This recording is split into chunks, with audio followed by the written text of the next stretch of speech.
offer you. But again, okay, that scared the heck out of me, Linda. Again, turn your cameras on. Please be open, honest, ask those questions. If we don't get an opportunity to answer all of your questions, please email me those questions. I'll get those questions in bulk to Christine, which I know, given her availability, she'll answer those questions and I'll get the response out to all of you as a group collectively. So again, thank you for joining our last Speak IT event for the spring. We do have a challenging fall lineup coming to you, and hopefully all of you will join that also. So Christine, I'm going to throw the baton over to you and do your thing. Thank you. Thanks, Theron. Thank you, Linda. So as Theron mentioned, my name is Christine Plawaka. I am an enterprise account executive with a North American workforce solutions organization called Procom. We are headquartered out of Toronto, but we handle all of the US and Canada. And my responsibility is really going out and finding the business these days. I was and always will be a technical recruiter by trade. But, you know, working now more on a national North American level than I am on a local level. But I spent 20 plus years in the local market and I know the market very well and I know the players in the market. So what I thought I would do today is Theron provided me with a bunch of questions. I've done a bunch of research. If I didn't really know the answer, I reached out to some of my colleagues and former peers here in Western New York to answer questions. But I also wanted to give you a perspective both from a national standpoint and a local standpoint. There's a lot of crossover, but Buffalo tends to be its own little place and we do things a little bit differently a lot of the time. When it comes to technology, we're trying to come out of that. But we tend to be a little bit, I don't want to say behind, but we come from a manufacturing world. And we tend to have technology that for the most part isn't always the latest and greatest.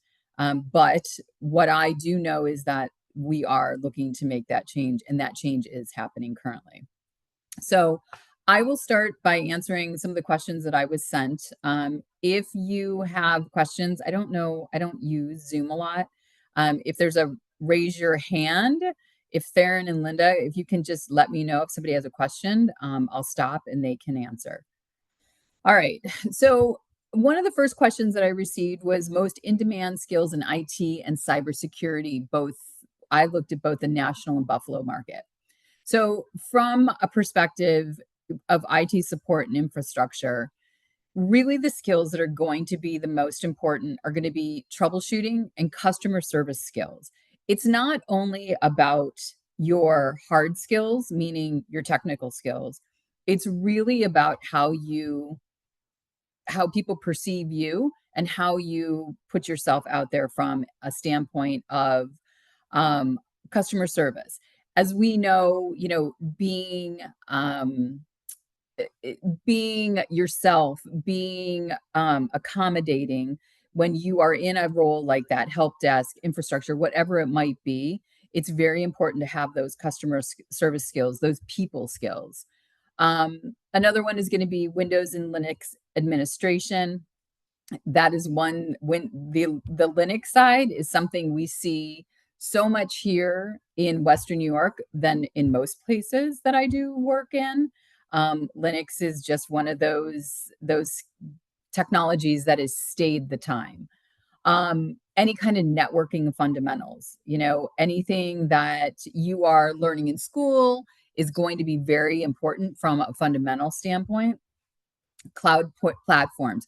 My organization does a lot in cloud. And what I will do after this is we put marketing materials together for organizations on how to hire for cloud, meaning it could be Azure, it could be AWS, how to hire those types of candidates. And from a candidate perspective, meaning your perspective, it's a good way to see what we're looking for as an organization, but also what companies are going to be looking for.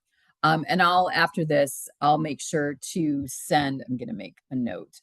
I'll send Theron some of that information that we provide to our network.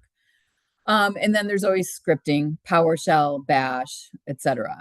In the cybersecurity realm, organizations are looking for security monitoring, Splunk, QRadar, incident response basics, vulnerability management. What kind of, and if you don't have the experience, which I'm assuming the majority of you don't, it's what are you learning in school? What projects are you working on that can talk to your knowledge of those things? Cloud security fundamentals, again, going back to the basics. And then basic Python scripting and automation. We see this all the time across multiple platforms. Buffalo companies often want people that they can grow themselves. We are very much that type of organization. Although we don't do a ton of business in Buffalo per se, anytime we're hiring for our teams, be it our recruiters, be it our salespeople, be it our IT group, we're always looking for people that are really kind of entry level, maybe a year of experience, because what that is we can teach them our way, right? You're not coming into our organization with what we might consider bad habits. We're teaching you the way that we want things to be done. So what we see in Buffalo is they often want candidates that can grow into these roles. So having that generalist foundation is very valuable as a specialized niche. Any questions? I just had a question on the Go ahead. the scripting portion of it real quick. That's something that's covered in a lot of our courses. Yep. But I don't know how well it's really reinforced, I should say. Should we have like a basic, I guess what I'm trying to ask is what kind of entry level should we have of scripting knowledge? Because I don't really trust mine that much. No, and basic knowledge is going to be okay because every company is going to be different, right? They're going to be using it in a different perspective. What I would recommend is that if you are looking at opportunities and you see that there's scripting in a role, it's going to explain to you what kind of scripting they're looking for. You're going to be able to really kind of gain how they're using it. I would do as much research on that organization prior to an interview so that you understand potentially what projects they're working on, especially like our publicly traded companies. And we have many of them in Western New York. If you go into their website, a lot of times you can go into their annual reports, and their annual reports will tell you what is up and coming, what projects are they going to be working on. And a lot of that includes IT projects. So that do your research, look at articles in Business First, in the Buffalo News. Just do Google searches on the company so that when you go in, you can talk kind of not necessarily knowing it all, but intelligently that, hey, I know you're working on this project. I read it here. Can you tell me more about that? What kind of scripting are you looking for? That kind of thing. Okay. Good. Yeah. Next question was, what helps a candidate stand out? So obviously we know internships, any kind of project experience are going to be key. Now, it doesn't necessarily have to be projects within your internship. It can be group projects you worked on in school. It can be anything like that. It's even if it's you setting up a home lab and doing some things along the lines of your own types of scripting projects or maybe cybersecurity projects. Anything like that is going to help you stand out. There's something that I don't know a lot about this, but I have heard about it. It's capturing the flag challenges. If you look that up, you might be able to do something within that. A lot of times we have coding, UB every once in a while, and it's not, you don't have to be a UB student, but groups within UB, different trade associations locally, Infotech Niagara, they'll do like coding contests and things like that. So you want to look at all of that. And I'll talk about those organizations later. But anything that you can do that's going to get you that experience outside of an internship is going to be very valuable to you. Any kind of certifications. If you're taking certifications while you're in school, making sure that you list all of those, that's going to help you stand out. The other thing is going to be very, very clear communication and verbal skills, verbal and written. It's imperative that you use spell check. You use the thesaurus for different words. I am an absolute freak about when I get resumes or see resumes that have typos on them. That makes me crazy. There's no reason for that. The year is 2025. There's so much technology out there for you to run this through. Typos should not be. Typos to me mean you're lazy. So just keep that in mind, because if I think that, there's a good chance that the recruiter looking at your resume is going to look at it and you're going to be tossed to the side. Attention to detail is going to be imperative. Professional online presence. I have kids. I have a soon to be 26-year-old son, and I have a daughter who's graduating this year, 4-year degree, 22 years old. And the one thing I have always said to them is lock everything down. Do not let just anybody follow you. Now, there's ways for me to go in and see your social media. I'm going to find what I want to find, right? Maybe I have a connection that you have, something like that. But it is imperative that you look at all your social media and you lock it down. Number one, it should be private. And it should be incredibly private, with exception to the people that you're friends with. But also, you're adults. Act like adults. Think about what an employer does and doesn't want to see on your social media. And what you think they might not care about, you should double think about, because there's a really good chance that's not the truth. Okay. And then, moving more into that. So your professional online presence, not only your private social media, but things like a LinkedIn profile. LinkedIn is 95% of all recruiters throughout the world use LinkedIn as a recruiting tool. Most companies these days don't even have jobs on their websites. They have a LinkedIn page that has all their jobs. Everything is through LinkedIn. So it's imperative that you have a really good LinkedIn profile. And then as far as any kind of project work, I know in technology, a lot of times there's GitHub, there's portfolio sites. Portfolios are a good thing to have too. They show your experience. A lot of times, if you're applying for a job and you get to a hiring manager, they may give you a little project to work on, some sort of, minor scripting project, just to see how you do and how you respond to what they're asking for. So keep those things in mind. And then, this comes up later to a cover letter. I am a big fan, and I know for a while they were kind of passe. They definitely have come back. A cover letter is really your way of introducing yourself from a personal standpoint. We get to see, why you're interested in a job, what's making you apply to this job, what kind of experience. And if it's not the exact experience you're looking for, think about the experience that you have, even if you're working in a restaurant as a server or a cook. What's happening in that kitchen that's making that kitchen run, right? So it's teamwork. It's being on top of your game. It's having attention to detail.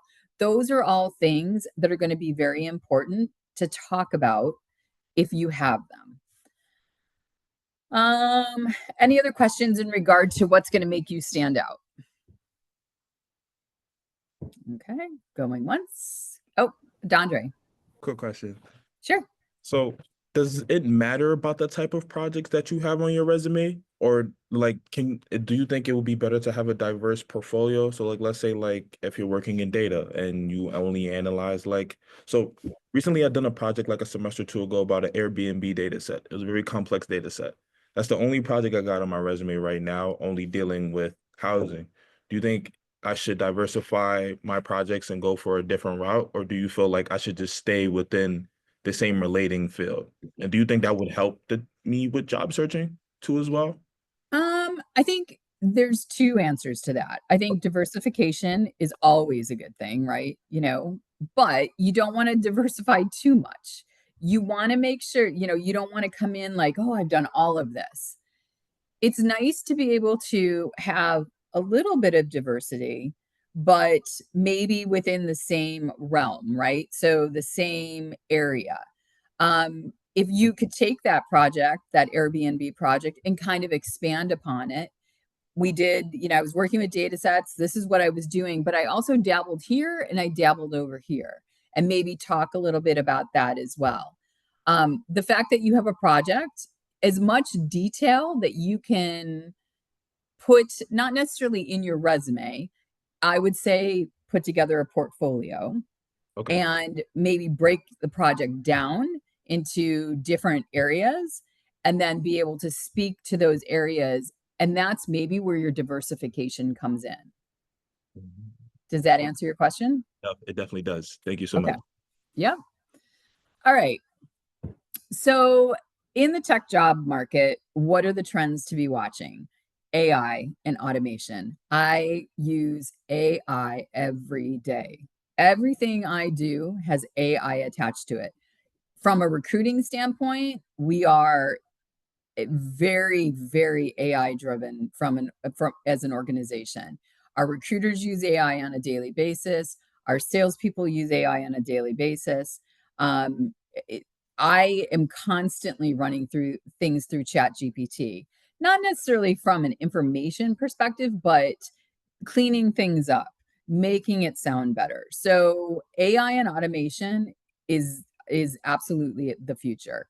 It's now, and it's not going anywhere. Is it going to take over the world? No, I really don't think it's going to take over the world. Is it going to take over jobs? Yeah, some jobs it will, but they're not going to be jobs that are hands-on type of jobs or people jobs. People still want to deal with people. So that's just kind of, Amira, I see your question. I will talk about that toward the end. So AI, obviously cloud, we've talked about that. Cloud is there's a big push as well right now. AWS, Azure.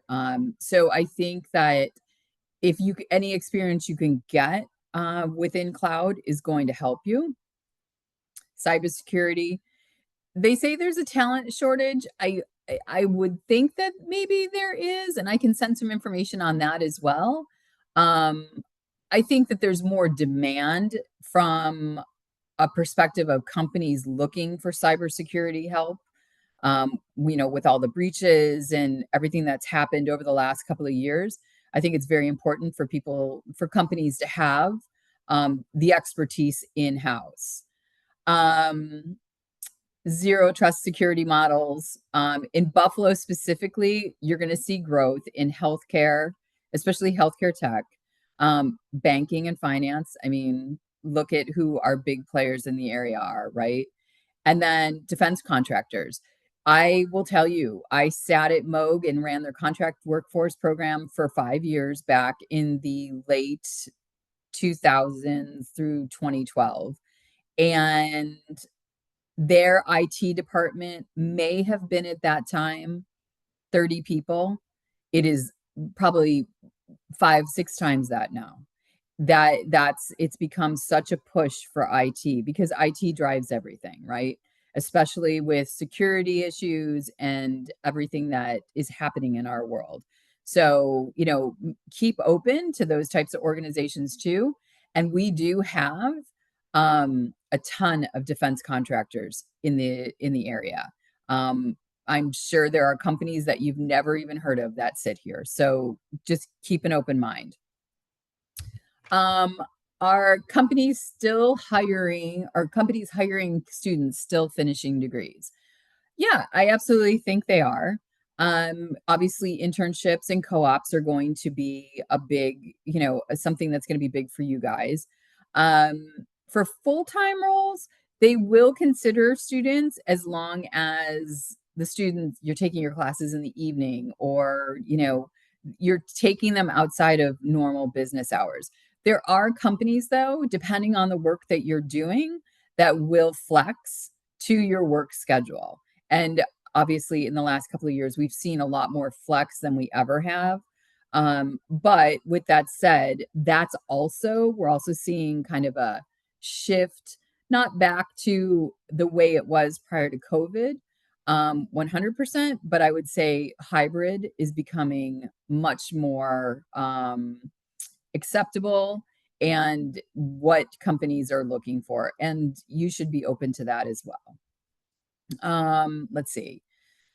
And then you want to make sure you can emphasize also your availability to work part-time. Maybe projects. Your eagerness to learn is really going to speak volumes for you. Okay. Anything else? Anybody? Questions? Quick question on that. You had mentioned the certifications earlier. If I were to, because my basic plan is after finishing the certificate course, just going for A+ and then maybe Cloud+. With just those 2 certifications and the certificate course, could I be looking at some decent entry-level options, or do I kind of need all the extra bells and whistles of like other projects and internships and all that? The certifications are kind of a plus. The certifications aren't going to necessarily get you the job only. They want to see that you've worked on projects. It can be school projects, that's fine. They want internships. They want to see that work experience. But it doesn't mean don't go and get those certifications. Those certifications are still important. They're just kind of an add-on. When we see them, they're important, but we want to see what else goes with them, right? All right. Let's see. What recruiters look for on entry-level resumes for IT or cyber?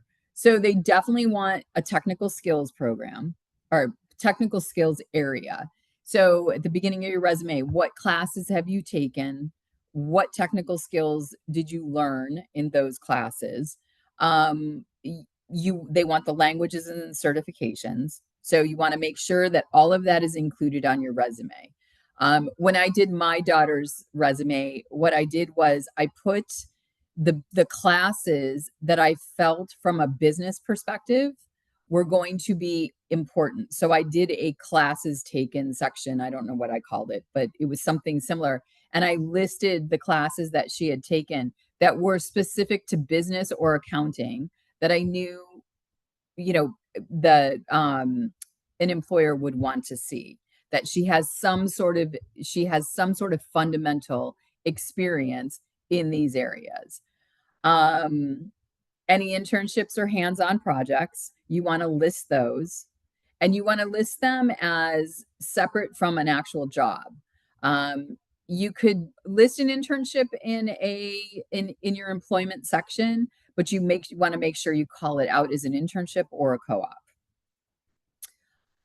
Another thing that's important is they want to see participation. They want to see participation in clubs. They want to see participation in competition, any kind of personal labs.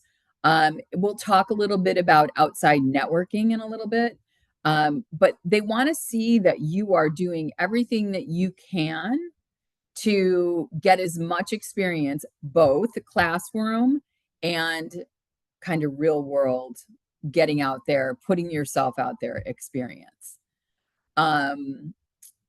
Bullet points showing problem solving, communication experience, and making sure that you add your work experience. So if you're working in a kitchen or you're working you know, as an administrative assistant in a business, you want to make sure you list that.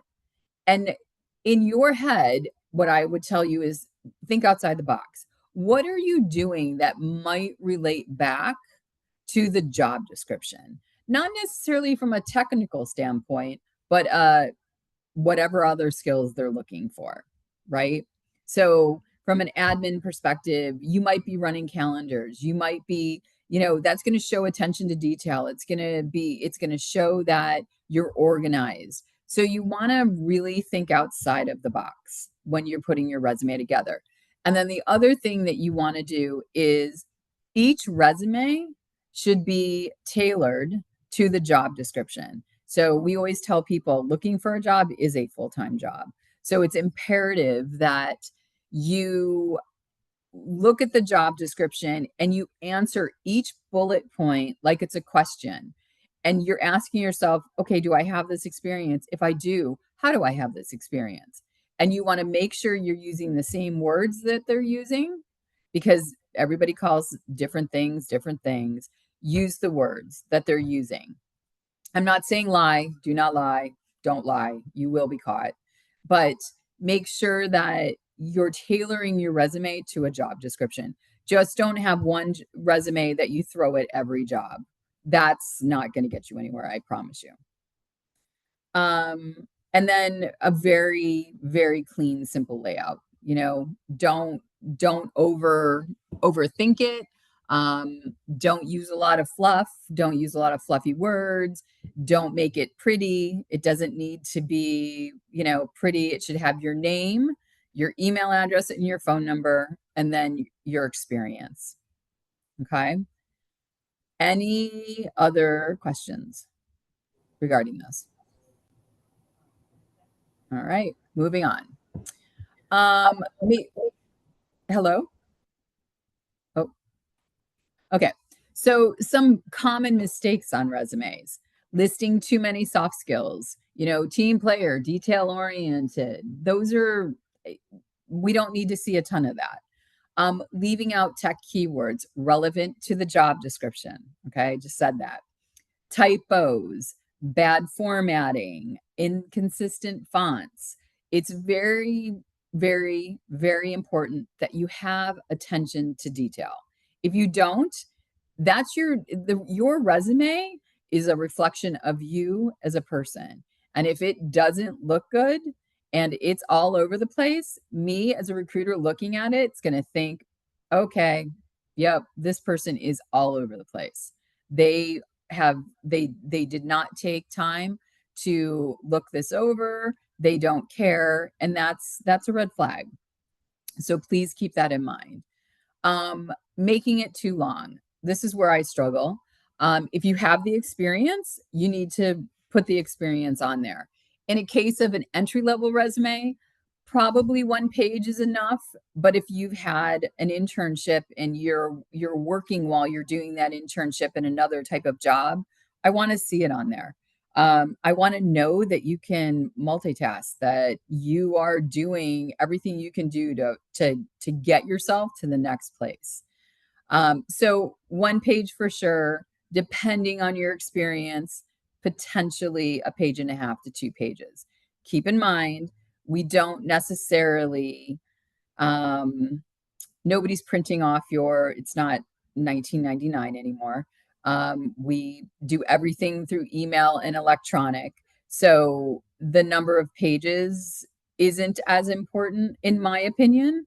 But you don't want it to go on and on, long, long, long. You want it to be concise and to the point. Okay. And then leaving off your contact information or a LinkedIn profile URL. Those are things that should be included on your resume. So again, when you are doing your resume, I am a freak about not putting your address on your resume for multiple reasons. Nobody needs to know where you live, number one. Number two, there's creepers all over the place. And you don't want to be not considered for a job because you live in Amherst and the job is in Orchard Park. You don't want anybody to say, well, it's a long commute. We don't, let's talk to all the people that are from the South Towns first. They don't need to know where you live. So your name, your email address, your phone number, and your LinkedIn profile link should be all that's up top, telling everybody who you are. Any questions in regard to any of that? Christine, one quick question. Sure. Since you have been in that particular profession as a technical recruiter, when you get a resume right off the bat, about how long do you spend looking at that to determine, is it something I want to move forward, or based on everything that you just said, you disregard that? Honestly, 30 seconds. And 30 seconds is like, yeah, I've been doing this for 30 years. I can tell the minute I look at a resume, 30 seconds. Okay. So, yeah. So that's why I'm saying to all of you, when you do your resume, it's got to be spot on. It's got to be clear. It's got to be concise. It's got to be easy to read. It's got to tell your story. Now, keep in mind, if it's a COO, I'm spending more time than I am on somebody with an entry-level resume. You know, I want to know. I look for things like projects. I look for, where are you working now? What is your title? What are you doing? And honestly, recruiters can go through resumes very quickly. And most of the time, recruiters aren't even looking at your resume to start. Your resume is going into an ATS, and the ATS is searching keywords within your resume. And if those keywords are not there, you're going to what I consider and call resume hell. You are going somewhere that you're never to be seen again. So please, and I've had candidates come to me and say, I applied to a job at X, and within 3 minutes, I had a rejection. And that's the ATS. The ATS gets your resume and it starts searching immediately. And if it doesn't see it, you're getting a rejection. Okay, thank you. And for those of you on the call, I wanted you to hear from a person in the field who does this for a living. So you guys know when we're telling you certain things like that, we're not blowing smoke at you. We're telling you what really happens in the world. And if you want to be considered just to have a organization move your resume along, you have to have all of these points down hard and have not a good resume, but a great resume with all of the things in it that Christine and or any human resources or HR person is going to look at. If not, you're not going to get a call back. So thank you for those points, Christine. Thank you. Sure. So DeAndre, you asked a question about how many points do you think should be under each job title for a resume?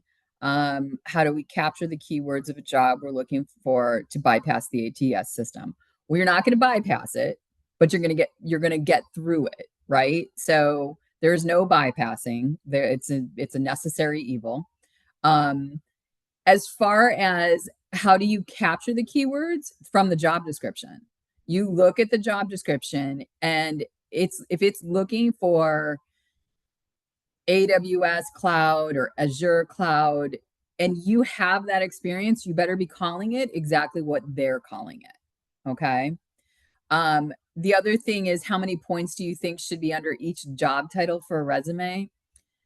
You know, I think it depends on your experience. For an entry-level resume, it's probably 4, maybe 5, but it's got to be detailed and it's got to be to the point, very concise. Okay. Go ahead. When you mean by concise, right?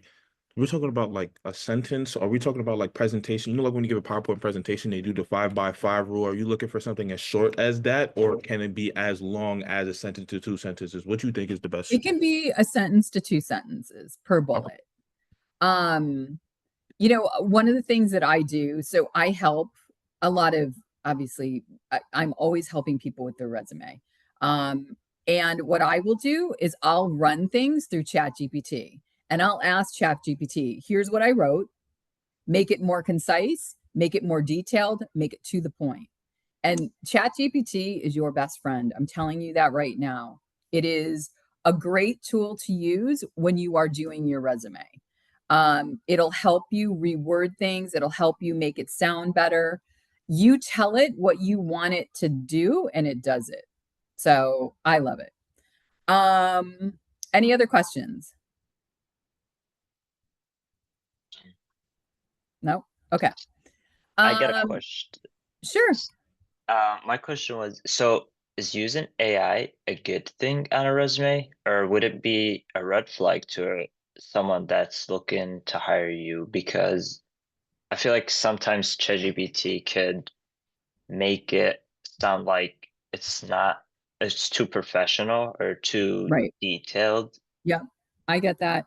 So what I do is I do different iterations of it. So I'll ask it, reword this for me.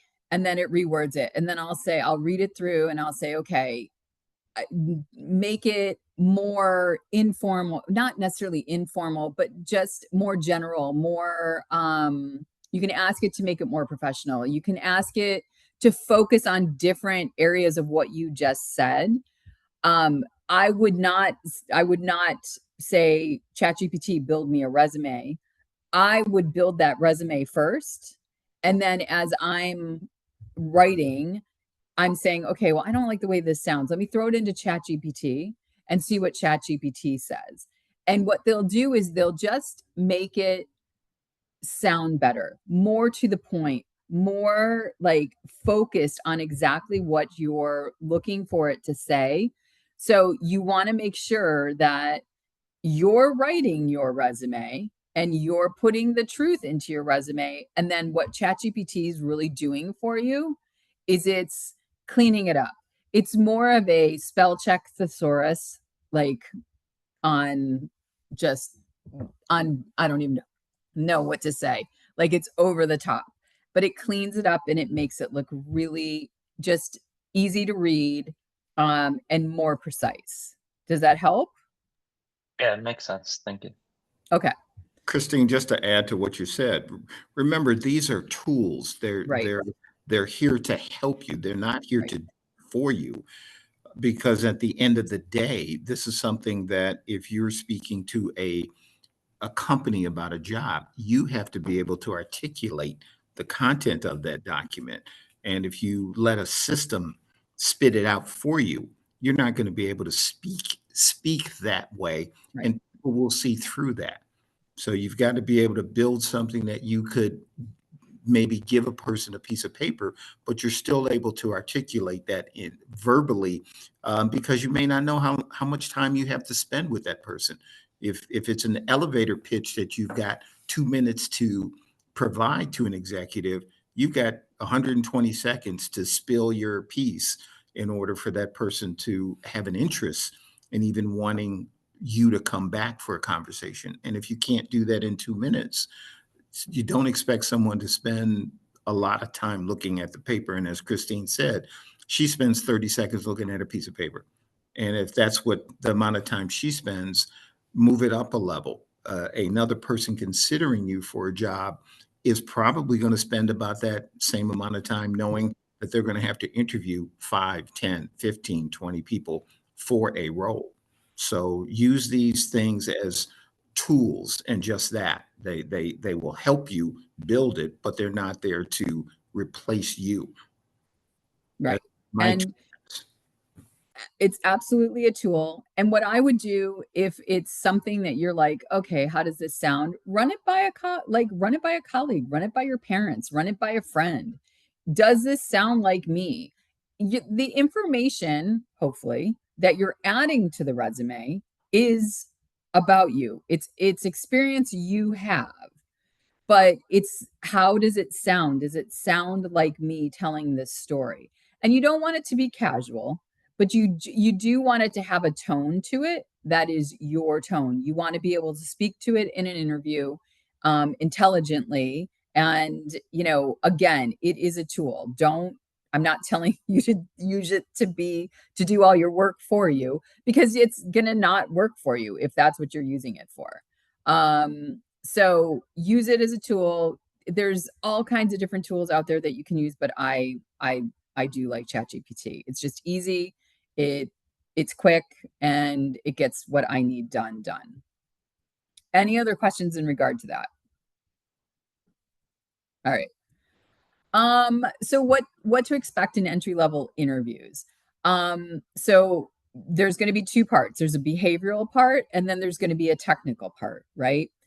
A recruiter, depending on how technical they are, may not get into the true detail of the technical. They're going to ask you high level technical, unless the hiring manager, which we do a lot, we will say to the hiring manager in technical roles, what are some questions that you would like us to ask up front, and what should we be looking for as far as an answer goes? Because every hiring manager is different. So you want to make sure that you understand the technical skill set that you are interviewing for and that you can speak to it. As far as what that looks like, they may want you to describe what are some troubleshooting steps for common issues. Can't connect to the Wi-Fi, my email's not opening up. You want to be able to answer different questions like that, especially for entry-level roles. Basic networking and operating system questions. As far as cyber roles, they might want to know, okay, what's the difference between encoding or encryption or hashing? So know the basics, but if you can give a little bit more detail into those as your experience relates, that's going to help you as well. From a behavioral standpoint, they're going to want to know how you dealt with different things. We go back to that customer service piece, right? So, how did you answer a question in regard to, tell me a time you solved a technical problem? What was the solution? How did you get there? They're going to want to know how you got there and what your steps were and how you handled it. They're going to want to know, how are you staying up to date on current industry trends? What are you looking at? What are you reading?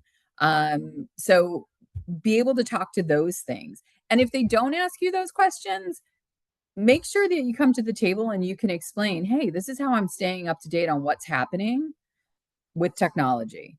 So, and then, being able to explain a technical issue or a technical concept to somebody who's not technical. How would you go about that? Because that's going to show your ability to kind of teach and to guide somebody through an issue. Any questions in regard to that? Okay. A lot of times also companies, we do it, we'll give a practical test. So whatever if it's AWS or Azure or I don't know, we have access to a tool for testing, and we'll just send you a test and have you do it. And those tests, I'm going to tell you right now, are timed. They know if you are going to Google to answer the question based on your keystrokes. So if you can't answer the question, move past the question. Don't try to cheat, because you will. They're very intuitive, extremely intuitive. Any questions in regard to that? Okay. We talked about the importance of certifications. I think they're important, but they're not the end all be all. To me, they're really kind of the cherry on top. They show me that you're looking to get to the next step, but that you are doing everything else that you need to do to get there. So you're taking classes, you're looking for an internship or a co-op, you're working on projects. Maybe you're participating in competitions. It's kind of the full circle. All right. We talked about a cover letter and why it's important. The cover letter really kind of tells your story and why you're looking for this job. And then, what can I say in an interview to stand out? You know what? You have to be prepared. Do your research on the company. Do your research on the person you're interviewing with. If it's a publicly traded company, go to their website, look at their annual reports, understand what's happening from a business perspective for the next year or for the next 5, really, because usually they have a multi-year plan included in there. Take a look at it. Look on, do a Google search on them, see what's happening, what's new in the news. Most websites also for companies have like a news area. Take a look at that. Understand, what they're doing. What have they been in the news for? Be able to speak to those things because it shows your absolute interest. It's being prepared. It's having curiosity about that organization, and ask questions. We want to know that you are coming into this eager to learn, that you're coachable, that you're going to take what somebody is investing in you, and you're going to take that to the next step, right? So we want to know that you're eager to be here, you want to learn, and to do that, it's being prepared for that interview and being prepared moving forward. Do your research on the company, do your research on who you are interviewing for. If the recruiter doesn't tell you who you're interviewing with, go back to them and say, hey, can you give me an idea of who I'm interviewing with? I'd just like to do a little research so I'm prepared for the interview. And 95% of recruiters are going to tell you who you're interviewing with. Okay. Any questions in regard to that? All right. Christine, Yep, just as a time check, Okay. we've only got about 5 minutes left. Those of you on the call, I know a lot of you have not asked questions of Christine, but this is an excellent opportunity to talk to a person that's in the field that you are going to have to be engaged with at some point in time if you're looking for a job. And, those of you that have asked questions, I thank you very much for that. Whether you submitted them or asked them during the call, but those of you that have kind of been silent, perfect opportunity here. And you're missing a great opportunity if you don't take advantage of Christine's, time, energy, and knowledge. I just want to say that to the group. So if you haven't spoken up, speak out, please. I have a question. Yeah. Yes, go for it. Hi there.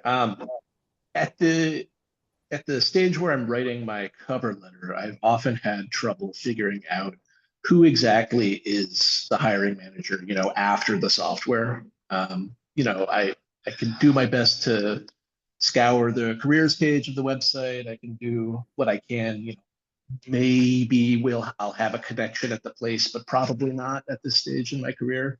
What can I do?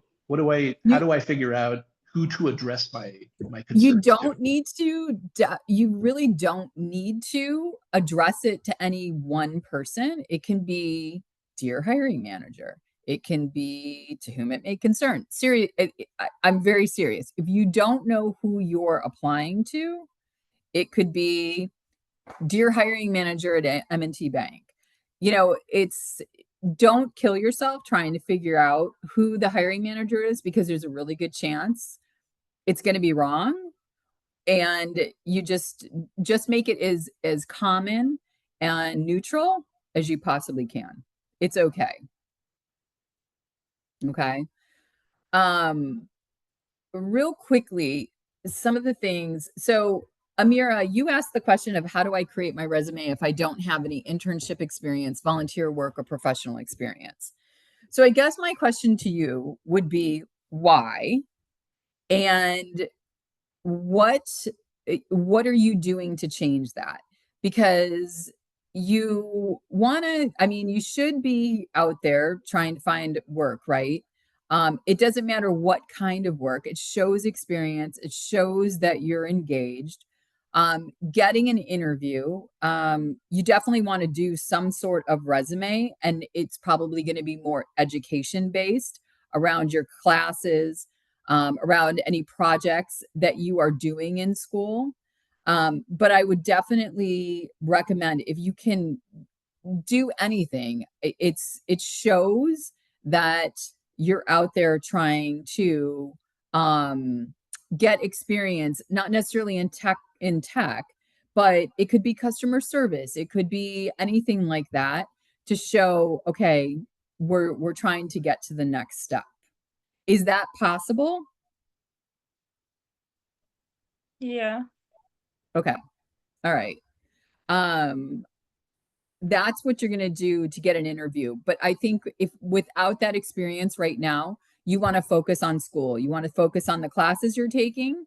You want to focus on any projects you're working on, both individually and in a team project at school.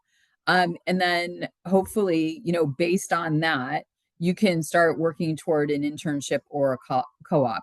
And volunteer experience is easy. Volunteer with an organization. I mean, it can be any kind of organization. A lot of times, these really small nonprofits are looking for someone to come in and help them with their tech. It could be setting up computers. It could be setting up email. It could be answering any kind of tech questions. If you're willing to do that on a volunteer basis, that alone is going to give you some experience. So keep that in mind. Okay. Quickly, one last thing that I do want to talk about is networking. And I'm going to shove this down your throat. It is imperative that you get away from this where we're always on screen. It is imperative that you go and you figure out, where can I network in Western New York? The organizations that I'm going to talk to you about that I know and know rather well are a few that I've worked with in the past for years. So one of them is Tech Buffalo. Tech Buffalo holds events probably every quarter. It's really important that you go to these events. M&T Bank is a big supporter they're a big sponsor of Tech Buffalo. Tech Buffalo partners with Women in Technology. I am part of Women in Technology here in Western New York. We're actually having an event tomorrow night, but it's a shopping event. So it's not really a network. It's networking, but it's more shopping.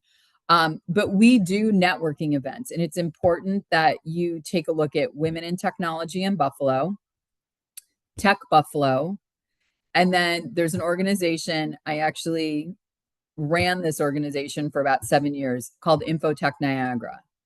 Infotech Niagara has networking events probably every 3 months, and they welcome students.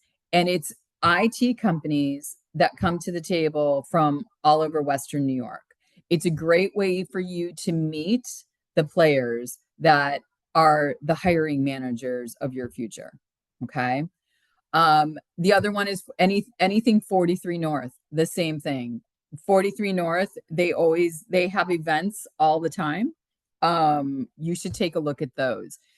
Theron, do you know Sam Mazziello? Or not Sam Mazziello, Sam, oh my God.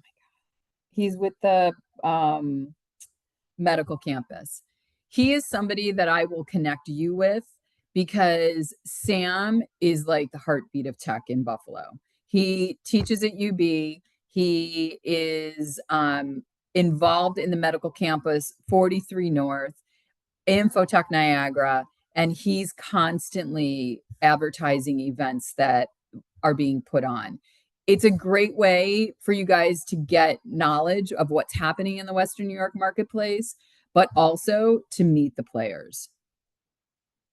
And I can't tell you enough that networking is really how everything is done in Buffalo. It is 2 degrees of separation here. And the more people you know, and the more you're out there, the better it's going to be for you. Any questions in regard to that? Okay, thank you. Sure. Christine, there is a question in the chat. It says, does dealing with customers face-to-face count as customer service as opposed to helping them on the phone? Absolutely. Customer service is customer service. To me, face-to-face is harder than on the phone. And I think that if you are dealing with customers face to face in a retail setting, God bless you, number one. But number two, absolutely, you should be taught, that should be on your resume. That job should absolutely be on your resume. Any other questions? I did. Sure. This was just when you said about projects and internships, how do you, at least for projects, I'm about to be done with my second semester, but what are projects? Like, how do you know if I don't think I've done any projects. I don't know specifically what they are. Well, if you're doing like group, if you're working in a group within, a lot of times there's capstone projects, there's different tech projects that you're working on in a class. So your professor gives you a problem and you guys have to solve it. That's a project. Okay. All right. So anything in a group setting, anything that maybe an individual project, you're given a problem, fix this problem. You can talk about those types of things in detail. Mm-hmm. And then about internships or whatever, I thought at first that internships were just because I get my tuition paid for because of my learning disability. Okay. And I wasn't sure. I was like, oh, I have my tuition paid for. So because I thought scholarships were just for obviously no, tuition internships and scholarships are different. Oh, okay. So an internship is when you go and work for a company. You're paid they're going to pay you, probably minimum wage, and they're going to bring you in for a short period of time. Usually you'll hear summer internships. So it's from the time school ends to the time school starts. It's usually about 3 months. And they just have you either shadowing somebody, working on a project, so that you get that real world experience. Internships, right now, for this summer, you guys are behind the 8 ball. It's too late. Those internships that are happening this summer were decided by most companies October through December, maybe January. Okay. To get in on the game for next summer, you can definitely start looking for things September, October. Most companies start advertising around that time. So, there's also the opportunity. A lot of companies will do winter internships too for 3, 4, 6 week time frame that you're off for the holiday break between semesters. So you need to be looking at companies. What I tell people to do is make a list of the companies that you're interested in Buffalo. And don't make it just the M&Ts and the Keys and the Delaware Norths of the world. There are so many great companies here in Western New York. Go to the Infotech Niagara website. Take a look at who their members are. Look at the Buffalo Niagara Partnership. Look at who their members are. And then take a look at those companies that are members and do some research on them. And, either take it upon yourself to figure out, okay, who's the hiring manager that I'm going to be looking for? Am I looking for a recruiter? Am I looking for an HR manager? Am I looking for the IT manager? And connect with those people on LinkedIn and let them know you have interest in a potential internship if they're offering them. And keep in touch with them. Follow them on LinkedIn. Okay, yeah, I knew with it. I don't know why. I knew the difference already. I just for some reason was already. It's all good. Any other questions before we say goodbye to each other? All right. So I'm on LinkedIn. I spend probably 90% of my time in my work world on LinkedIn. Please connect with me. If you do not have a LinkedIn profile, get one. It should be your priority over the next week. And connect with me. If you have questions, please don't hesitate to reach out to me. I'm going to gather some information on some of the marketing material that we have.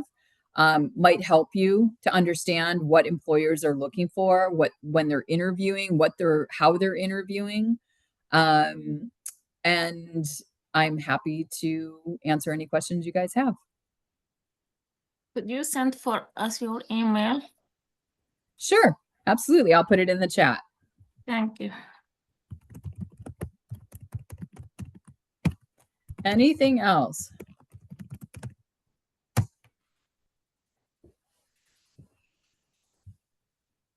All right. I think we're good, Linda. Thank you so much, Christine. Thank you guys You are for welcome. joining. This was one of, I'll say, the best sessions that we've had. It was great information that you gave to us. I started writing down a lot of those companies that you talked about. So when I do send out this video to those that have registered, I will put those companies into their emails. So guys, thank you again. And again, thank you, Christine. Theron had to drop. He got kicked out of the room that he was in. So we really do appreciate, hopefully you will be back on our next go round for I our would love that. semester. We would love to have you back. All right. All right. Thank you. guys Have a great so rest of your week. much. Thank you. Bye.